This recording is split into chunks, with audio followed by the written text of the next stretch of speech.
Hello guys, magandang malamig na umaga. Alas 8 na guys, pero -3. Tingnan mo yung ano guys, oh, mga damo. Naka-frozen, oh. No? Akala mo parang tubig, di ba?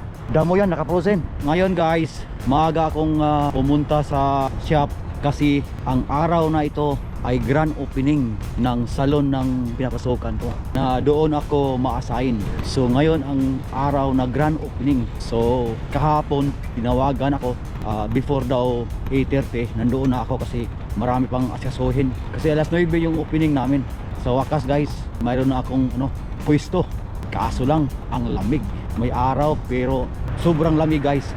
-3. Kahit naka-gloves ako, pero yung daliri ko parang napipil ko ba na, alam mo yung naghimay-himay ka ng yelo? Ganon, parang masakit yung daliri mo. Sus, lamig. Ganon talaga sa guys, South Island ng New Zealand. Mas malamig pa sa Auckland. Pero kumbati guys, di tayo susuko. Pilipino tayo, sanay sa rat-ratan. Kaya guys, pagdating ko doon sa mall ng pupuntahan ko, nandoon yung branch na mag-grand opening. Ipasilip ko sa inyo yung harap lang kasi baka bawal. Kasi hindi pa ako nagpaalam na mag-video ako, pero ayaw ko nang sabihan kasi dahil sa pinapakita kong galing sa kanila, kaya hinahire nila yung dalawa ko kasamahan sa Dubai. Kaso lang ngayon naproblema sila kasi kailangan ng English test yung bagong mag-apply ng AEW visa. Kaya naproblema sila ngayon kasi kapag kumuha ka ng English test, ang bayad sa Dubai 2,300 dirham. 3 months yun. So guys, see you doon sa salon na pinapasukan ko. Hello guys, nandito na ako sa mall. Nandito yung branch na mag-grand opening ngayon. Wala pang dumating, ako pa lang. Hintay muna lang ako dito. Ito guys, oh. Ito yun. Close pa. Iwan ko ba? Sabi ni Amo kahapon 8:30 daw. Kailangan nandito na kami. Pero ngayon wala pa. Hintayin ko lang muna guys.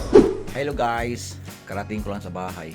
Ako guys, napagod talaga ako. Kasi pagdating ng amo ko, ang dami naming binubuhat na galing sa sasakyan niya. Mga cake, mga pagkain. Kasi grabe sila mag-opening guys. Putik.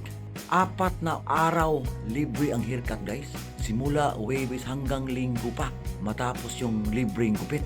Ang daming customer.